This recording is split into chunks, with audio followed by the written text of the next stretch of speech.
मेरे प्यारे लल्लो और लल्लियो, मेरे डियर चिल्ड्रन, मेरे हीरो, आपके लिए हम पुनः एक स्पेशल प्रश्नों की श्रेणी में एक नया प्रश्न यूपी बोर्ड से संबंधित आपके लिए पुनः लेकर के आए हैं। आप उसको देखिए, अपने अभ्यास पुस्तिका पर अभ्यास करके उसको अपने माइंड में फिट करिए। आइए, प्रश्न क्या है? बहुपद 3x² - 9x + 2 के मूलों का योगफल और गुणनफल क्या होगा? तो आइए क्या देखते हैं। बहुपद क्या है? बहुपद 3x² - 9x + 2 की तुलना किससे करना है?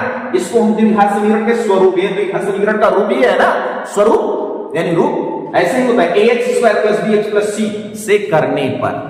ये क्यों कर रहे हैं? जिससे हमें a और b c आपका ये तीनों वैल्यू यहां प्राप्त हो जाए। a बराबर क्या प्राप्त हुआ देखते हैं। x² को बना के तुलना करते हैं, a की वैल्यू 3 निकल के आती है, यहां पे x की है तो x से बराबर यहां पे आपकी x की वैल्यू आपकी यानी b क्या प्राप्त होती है -9, और इसी तरह अचर पद c बराबर क्या प्राप्त होता है 2। तो ये आप प्राप्त हो गया। अब आपको याद क्या करना है? योगफल। तो मूलों का योगफल आपका फार्मूला होता है, आप ध्यान से देख सकते हैं, -x का गुणांक बटा x² का गुणांक। ये लिखित में हो गया, सांकेतिक रूप में है।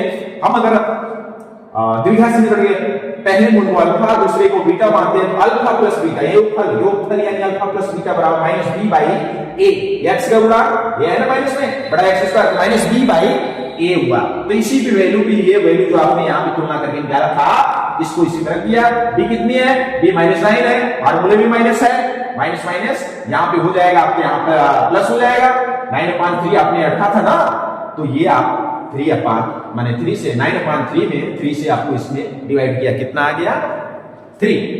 दूसरा प्रश्न क्या, इसमें प्रश्न था कि गुणनफल भी ज्ञात करना है। क्या ज्ञात करना है? गुणनफल।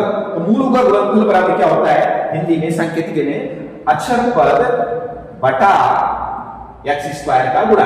अक्षर पद यानी c यानी गिनती है, अक्षर पद होती है, तो अक्षर पद यानी कि बटा में क्या है x², तो ये अक्षर पद यानी कि अल्फा × बीटा बराबर c/a। तो c की वैल्यू 2 है, यहां पे देख सकते हैं, और ये क्या है 10। इस तरीके से आपका ये गुणनफल प्राप्त हुआ।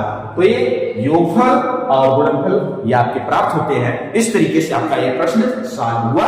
इसको अपनी अभ्यास पुस्तिका पर लिखिए, अध्ययन करिए, एक्सरसाइज लीजिए, जिससे आपके दिमाग में फिट हो जाए। तो ये प्रश्न हम यही समाप्त करते हैं, चलते हैं, फिर नई वीडियो मिलेंगे। जय हिंद।